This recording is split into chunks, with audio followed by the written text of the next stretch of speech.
എഴുത്തെഴുത്തും ചുട്ടിക്കുത്തും മുതൽ കിരീടധാരണം വരെ 6 മണിക്കൂർ നീണ്ട ഒരുക്കം.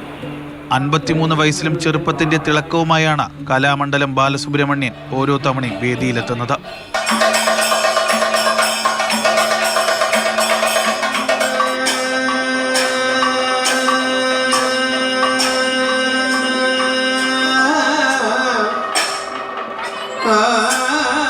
പ്രകൃതി ഉൽപ്പന്നങ്ങൾ മാത്രമാണ് ചായക്കൂട്ടിലുള്ളത്.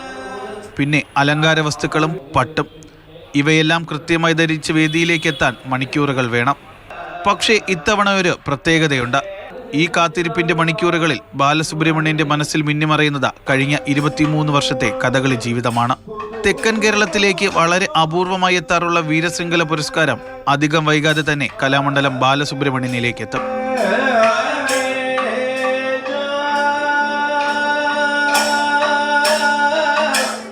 എൻ്റെ ഭാഗ്യം കൊണ്ടായിരിക്കാം, എൻ്റെ ഗുരുകാരണന്മാരുടെ കടാക്ഷം കൊണ്ടായിരിക്കാം എന്നെ തന്നെ തിരഞ്ഞെടുത്ത് എൻ്റെ എല്ലാ കഥാപാത്രങ്ങളും ഈ 8 ദിവസങ്ങളിലായിട്ട് അവതരിപ്പിച്ചുകൊണ്ടാണ് ഈ പരിപാടി മുന്നോട്ട് പോകുന്നത്.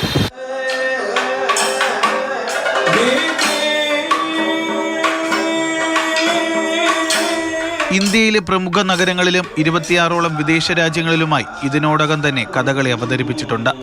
പാലക്കാട് നിന്ന് തലസ്ഥാനത്തേക്ക് ചേക്കേറിയിട്ട് വർഷങ്ങളായി.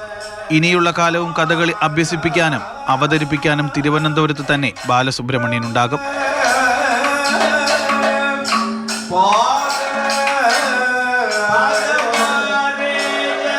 പ്രേം ശശിക്കൊപ്പം ജിബിൻ JB, മാതൃഭൂമി ന്യൂസ്, തിരുവനന്തപുരം.